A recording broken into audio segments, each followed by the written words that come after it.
إن الحمد لله إن الحمد لله الذي جعل العلم نورا لمن لا نور له وجعل جمالا لما جمال له وجعل حارسا لمن لا حارس له وجعل جمالا لمن لا مال له فبنعمته تتم الصالحات وبه تغفر الذنوب نحمدك اللهم حمد الحامدين ونشكرك شكر الشاكرين على كل نعمك التي أعطانا أشهد أن لا إله إلا الله وحده لا شريك له له الملك وله الحمد يحيي ويميت وهو على كل شيء قدير الذي بلغ الرسالة وأدى الأمانة ونصح الأمة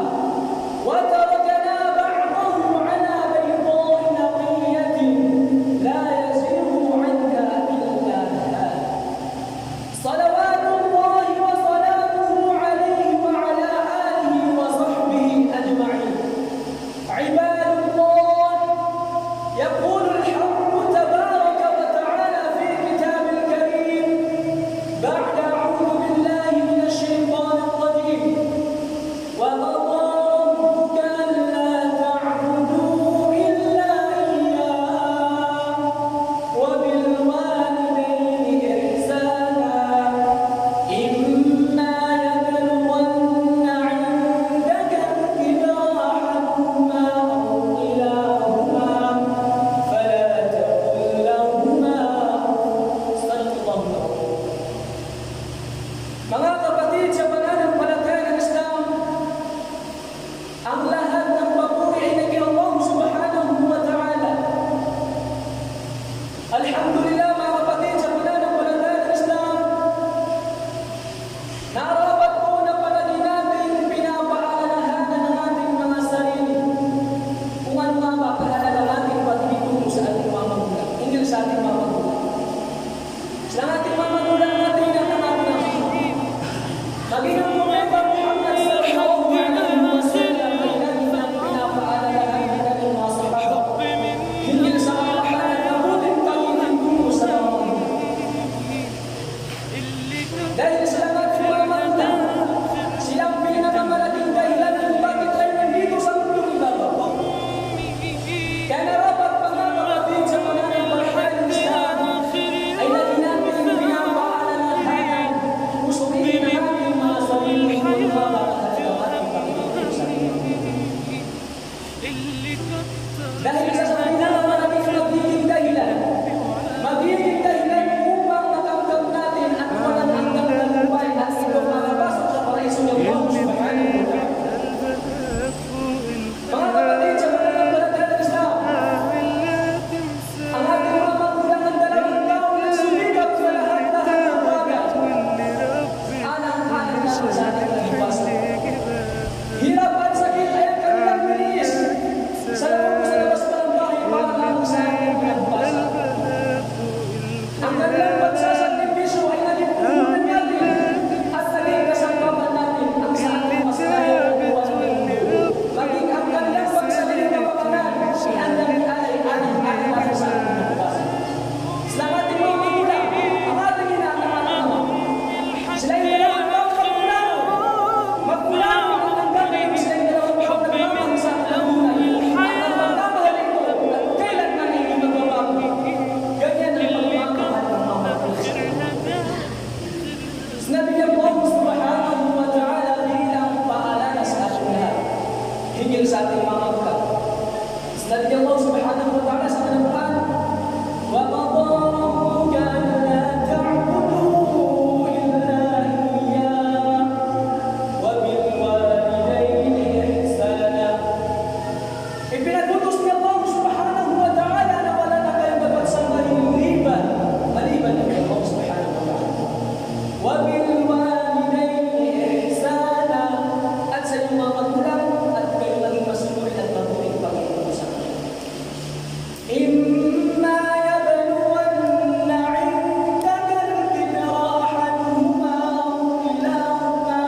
Mga kapatid, sa pananampalataya ng Islam, itinuturo po ng relihiyong Islam ang maganda at mabuting pag-itom sa kanila.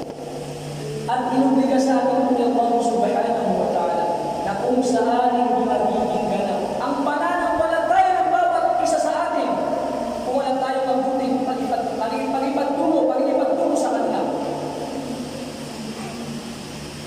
Mga kapatid, sa pananampalataya ng Islam, itinaas ni Allah subhanahu wa ta'ala ang antas at karangalan ng ating mga magulang. Na sila ang pinakamalaking dahilan kung bakit tayo nandito sa mundo. Itinaas ni Allah subhanahu wa ta'ala ang antas at karangalan ng ating mga magulang sa pamamagitan ng pag-uutos na sa atin ang mabuting pag-itom sa kanila. Wa'budu Allah wa la tushriku bihi shay'a. Sambay mo si Allah subhanahu wa ta'ala at huwag mo sa ipagkabal. Wa bil walidayni ihsana.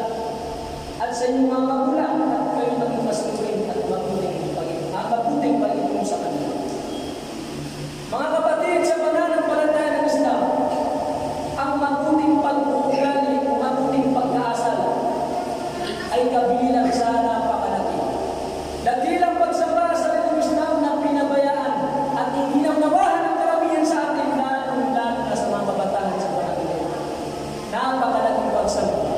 Dakilang pagsamba sa relihiyong Islam na paulit-ulit na binanggit ni Allah subhanahu wa ta'ala sa banal na Quran ay hindi magiging tanggap ating pagkakautang na loob ni Allah subhanahu wa ta'ala. Kung hindi natin isinasa katuparan ng pagkakautang na loob sa ating mga magulang. May isang sahabi ang dumating sa mahal na Propeta Muhammad sallallahu alaihi wasallam. Ya Rasulullah, ako po'y sasamaster sa hijrah upang ako'y makagawa ng mga gawain tungo sa landas ni Allah subhanahu wa ta'ala. At ako'y nagbibigli, nag-aangal ng dakilang gantimpala kay Allah subhanahu wa ta'ala. Anong tinanong sinabi sa kanya mahal na Propeta Muhammad sallallahu alaihi wasallam? Fahal na kami walidayka ahadun hayy? Meron ba kasi mga magulang na buhay pa hanggang ngayon? Na'am ya Rasulullah. Bagkus na yung buhay pa hanggang ngayon. Pafihna fajahid, bumalik ka sa kanyang gumawa ng magagandang gawain at pakitungan mo siya ng mabuting pagbuwali, mabuting pag-aasal at makukuha mo dakilang gantimpala na tinutulog. Yan ang nabilis na mahal ng Propeta Muhammad sallallahu alaihi wasallam sa taong nag-aangad sa taong dumating sa kanya na nag-aangad ng dakilang gantimpala ng kay Allah subhanahu wa ta'ala. Tignan natin sa panahon ngayon. Ang ilan ay dumating sa katandang gulang ay kanyang dinadala sa bayabunan bilang kanyang sariling gulungan.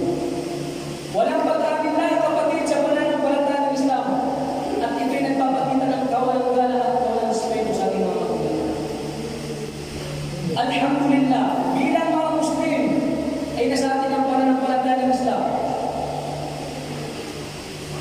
Itinaas ni Allah subhanahu wa ta'ala ang antas at karangalan ng ating mga magulang. Itinaas ni Allah subhanahu wa ta'ala ang antas ng ating mga magulang. Na sila naging dahilan kung bakit tayo nandito sa mundo iba. At hindi magiging tanggap ang ating pananampalataya kung wala tayong mabuting pag-ugali, mabuting pag-aasal sa ating mga magulang. Mga kapatid, sa pananampalataya ng Islam, hindi magiging tanggap ang ating pagpapasalamat at hindi magiging tanggap ang ating pagdaranautang na loob ni Allah subhanahu wa ta'ala kung wala tayong mabuting pag-ugali, mabuting pag-aasal sa ating mga magulang. Tignan natin sa panahon ngayon. Ilan na ba sa panahon ngayon? Lalo-lalo sa mga kabataan sa panahon ngayon na sumasabay sa turing ng takbo ng mundo hanggang hindi nila namamalayan at kanyang pinabayaan. Ang kanyang naiwan ng karapatan ng kanyang mga magulang. Ang masaklap pa ay kanilang ipinapahiya, binabaliwala, pinasusulungan, pinagtataasan ng boses. anong sakit ang ganitong uri ng pakikitungo sa ating mga magulang? Paano mo nakakaya pagtaas ng boses sa iyong mga magulang? Paano mo nakakaya ibahiyan ng mga magulang? Sila yung dalawang taong nagsumikap sa iyo para makamukha mo ang tumbok ng tagumpay. Ang iyong mahal na inakapatid, ang iyong inakapatid, ang nagdala sa iyo na sila pupunan na siyang nagbuwan. Hindi makatulong, hindi makaupo ng maayos ng sakit dahil sa sakit sa pagbubuntis sa iyo. Subalit, ang lahat na ito ay tinis ng ating mga magulang, lalong ng ating mga ina. Mas sila yung lamang tayo sa kanilang tabi. Anong sakit? Sa ating mga magulang, lalong sa ating mga ina, kung wala tayong pagpapahalaga at pagmamahal, minsan pa yung pinagtataasan natin sila ng boses. Tandaan mo sinabi ng mahal ng Propeta Muhammad sallallahu alaihi wasallam, la'ana Allahu wa man la'ana al-walidayn. Isinuman ni Allah subhanahu wa ta'ala ang sinumang pinasusuklaman ng kanyang mga magulang, na kung saan ang kanyang ina hamalat wahnan ala wahnan, dinala siya, ipinanganak siya sa hirap na kalagayan at putus na kalinahan. Wa fisaluhu fi 'amayn, at kung saan ay pinasuso siya ng kanyang ina sa loob ng 2 taon. Anishkur li wa liwalidayya, sabi ni Allah subhanahu wa ta'ala, na kung ganoon ay magkakaroon pa sa akin ang utang na loob at sa iyong mga magulang. Wow. Mga kapatid sa pananampalataya ng Islam, mga kapatid sa pananampalataya ng Islam, may isang sahabi ng mahal ng Propeta Muhammad sallallahu alaihi wasallam. As nabi ng mahal ng Propeta Muhammad sallallahu alaihi wasallam, al-jannatu tahta aqdami ummahatikum. Ang paraiso ay nasa paalan ng ina, nasa paalan ng ating mga ina. Magpakumbaba tayo sa ating mga magulang. Wallahi al-azim, katotohanan ang pagmamahal at pagsasakripisyo ng ating mga magulang. At kailanman ay hindi kayo tumbasan o sumlihan magpakailanman. Kahit ano pang gawin natin pagsasakripisyo sa ating mga magulang. At kailanman ay hindi kayo tumbasan o sumlihan kahit ano pang ginawa na para sa atin. Ganyan kadagila ang antas at karapatan ng ating mga magulang na binabaliwala ng karamihan sa atin, lalo na sa mga kabataan sa panahon ngayon. May isang sahabi ng mahal ng Propeta Muhammad sallallahu alaihi wasallam, habang siya'y nagtatawaf, ay nakasabay niya ang isang lalaki, napasan-pasan ng kanyang ina sa likod. Pagkaraan lang ang tawaf, nagtanong ang isang lalaki, ano sa palagay niyo? Ano sa tingin niyo? Nasuklihan ko ba ang mabuti? Nasuklihan ko ba ng mabuti ang ginawa ng aking ina sa akin? Nasuklihan ko ba ang ginawa sa ginawa ko na ito? Nasuklihan ko ba ang kabutihan ng aking ina? Anong sabi ng isang sahabi? Ang mahal ng Propeta Muhammad sallallahu alaihi wasallam, jazakallahu khairan, dating pananawakan ni Allah subhanahu wa ta'ala, katotohanan nakagawa ka ng dakilang pagsamba kay Allah subhanahu wa ta'ala, subalit hindi masusuklihan. Ano pa mang hindi masusuklihan ang iyong ginawa. Ano pa mang ginawa ng iyong magulang para sa iyo. Kahit ang isang sakit o kirot sa panganganak sa iyo, hindi masusuklihan. Hindi masusuklihan ang iyong ginawa.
salapi ang inangad sa atin ng ating mga magulang. Sapat na ang pagmamahal at pagpapahalaga para sa kanila. وَقُولُوا قَوْلِي هَذَا وَأَسْتَغْفِرُ اللَّهَ لِي وَلَكُمْ وَلِسَائِرِ الْمُسْلِمِينَ مِنْ كُلِّ ذَنبٍ فَاسْتَغْفِرُوهُ إِنَّهُ هُوَ الْغَفُورُ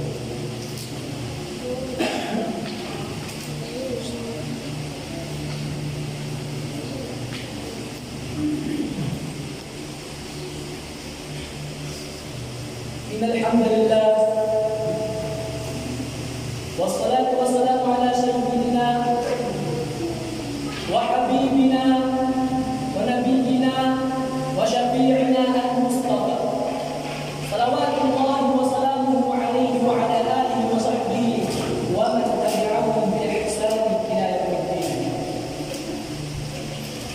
Mga kapatid sa pananampalatayang Islam, mayroong isang kwento. Ang isang binatang lalaki ay nabutan ng katandahan ng kanyang ina. Ngunit ang mata ng babae ay bumabalik sa pagkabata. Alam natin yan. Ultimo pag-ihina, pagdumina kahit saan. Anong ginawa ng binatang lalaki? Nainis siya sa kanyang ina. Hanggang sa dapat isip-isipan ng binatang lalaki. Anong naisip ng isang binatang lalaki? Ang gusto ng binatang lalaki ay dalhin niya ang kanyang mga magulang. Dalhin niya ang kanyang ina sa gitna ng kabuwatan. Upang sa ganun ay kainin ng alimaw. Dahil nga ayaw na makita ang kanyang mga magulang. Kanyang ina. Anong ginawa ng binatang lalaki? Pinasyal niya ang kanyang ina. Nung pasakit niya ito, nung nandun na sila sa gitna ng kagubatan, ay nilagay niya ang kanyang ina. Sinabi ng binatang lalaki, dito ka muna, babalikan kita, ika ng binatang lalaki. Dito ka muna, babalikan kita, ika ng binatang lalaki sa kanyang ina. Nung babalik ng binatang lalaki, hindi alam ng binatang lalaki na kung saan siya nanggaling. Hindi alam ng binatang lalaki na kung saan ang kanyang umuwian, kung saan ang kanyang bahay. Hanggang sa pinarinig ang binatang lalaki, ito yung tinatawag na wahid. Ya waladi, huwaging anak. Alam ko, huwaging anak.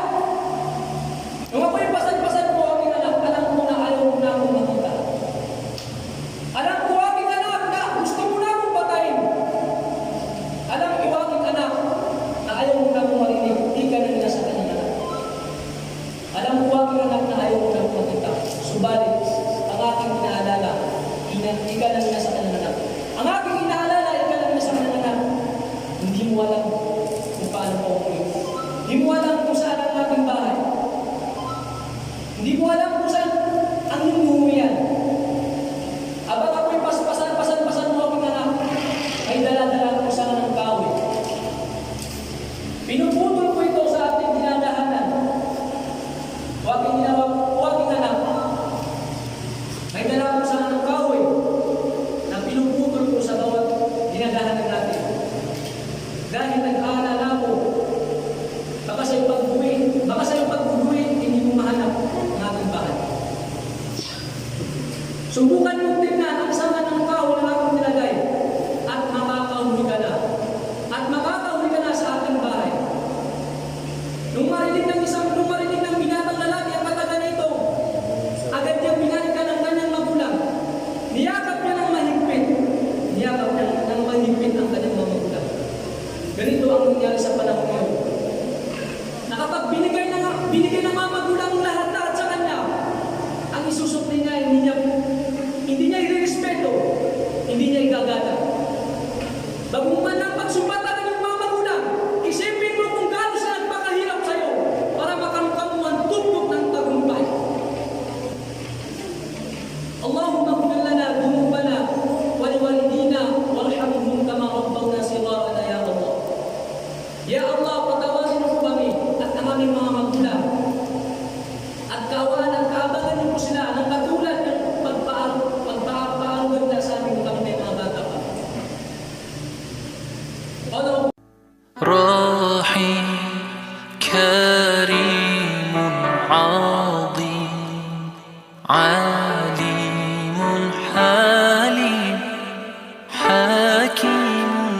team.